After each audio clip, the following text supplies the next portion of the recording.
You know, I come from a working class family. My mother and father weren't well educated. Um, I was second generation, I guess, Italian American. There was no tradition of reading in the house, no books. Of course, I read in school, et cetera, I read books in school and that sort of thing. But it was more of a visual tradition, and more if I was taken to movie theaters a lot. Also, being a sickly child with very severe asthma, I couldn't play sports. So again, the movie theater and the church and the movie theater. And so, along with the films, there was also the advent of television, 1948, 49, and the heyday of really some of the best programming in American television, in the history of American television up to this point, with the 50s, 1950s. And so I saw a lot of television shows, but also films on television. Being working class family too, they didn't have enough money to go to the theater, so theater wasn't an option. Live stage shows. So it was mainly visual literacy. What was happening at that time to me. I did not understand that was happening. What it made me realize was that there was an intelligence, another kind of intelligence, that was trying to tell a story through where the director, the writer, and the cinematographer, where they were focusing your eyes. You know, whether it was the camera may be on an extremely low angle, looking up at you. The use of the lens, the size of the lens. I began to understand certain lenses interpreted the story differently. A longer lens crushed everything together and made it flat. A wider lens stretched everything and sometimes distorted it, especially if camera movement. I learned looking at certain pictures, particularly Wells's films, and William Wyler too, a wide-angle lens. Wyler used his wide-angle lens in a very strong, steady image, but Wells used that wide-angle lens, 18 millimeter, it turns out, very often, to move along the walls, and you really I felt as if the camera was flying, as if the story was flying by, you know. I didn't know why until I kept seeing the films again and again, and as I began to know a little more about what filmmaking was like and what cameras did, and I still didn't know who made the pictures, you know, but I was beginning to understand that there are certain tools you use, and those tools become part of a vocabulary that's just as valid as that vocabulary that is used in literature, in our language. One has to begin to, I think, reach younger people at an earlier age for them to shape their minds in a critical way of looking at these images and what they mean, and how to interpret imagery. And I think in a more official way, I think, than just punching up on a computer or seeing something on a TV commercial or something like that. I think you really need to know how ideas and emotions are expressed through a visual form. Now that form could be video, you know, or film. It probably eventually would be digital video for a long time to come. But it still has the same rules, and it still has the same vocabulary, and it still has the same grammar, I should say, really the same grammar. And the grammar is panning left and right, tracking in or out, you know, booming up and down, intercutting a certain way, use of a close-up as opposed to a medium shot. What is a medium shot? What is a long shot? All these sort of things, and how do you use all these elements and the different kinds of lighting, and how you use all these elements to make an emotional and psychological point to an audience. And I think we have to begin to teach our younger people how to use this very powerful tool, because we know film, the image, can be so strong for not only for good use, but also for bad use. Look at World War II, and look at the films that were made in Germany. Look at the great director, Leni Riefenstahl. Look at her Triumph of the Will, and how that really, the extraordinary ability she had as a filmmaker, how that helped shape the policies of the Third Reich. And of course, we know what that led to. And so film is very powerful. Images are very powerful, I should say, and we have to begin to teach younger people how to use them, and and at least to begin to understand, to interpret them.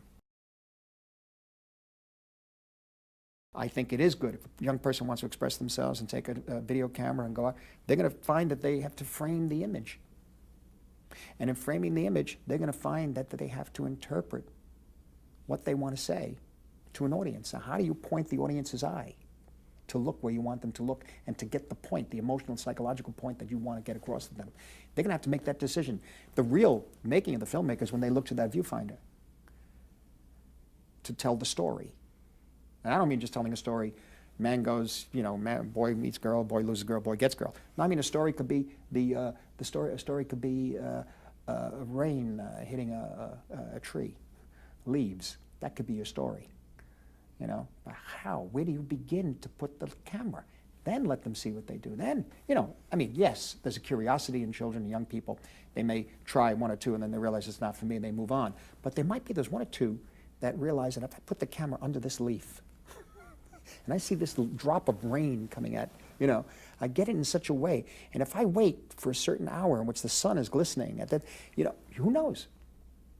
I may not be a filmmaker, may be a great painter. But you'll find that they will learn. They will learn as they do it.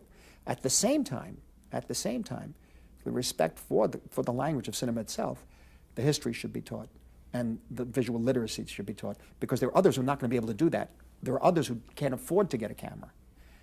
And this is one of the things, where I came from, we couldn't afford any 8mm cameras or anything like that. I drew pictures. I imagined that they moved, but I drew them. You know, violence is an encompassing word. It's a word that takes in so much. It depends on the world you're depicting. It depends on the audience you're aiming for. And then there's the issue of your responsibility to the story and to the world that you're depicting. And if you're going to go on a realistic basis, let's say, where a world I came from, although it was good, hardworking people, trying to raise a family respectably, there was a lot of organized crime, and I saw a lot of violence where I grew up. I just saw it. It was part of me. When it came time for me to make movies, I knew those films were not for children. That was a time before, that was a time with the rating system, but it was before cable television. I knew those films would never be shown on television. And if they were, they'd be edited to the point where they were unintelligible and I couldn't care less, because I wouldn't want them shown at 6 o'clock at night or 8 o'clock at night for a child of mine to see.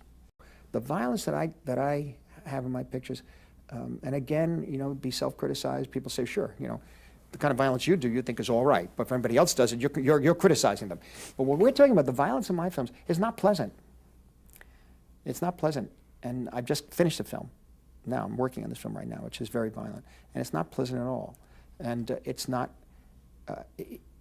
You reap what you sow in the stories I'm trying to tell, and I don't know any other way to show it. And there's also to deal with the very, very dangerous aspect of that adrenaline one has as young, that could be expressed many different ways, and some sort of excitement, whether it's sexual excitement or violence or whatever.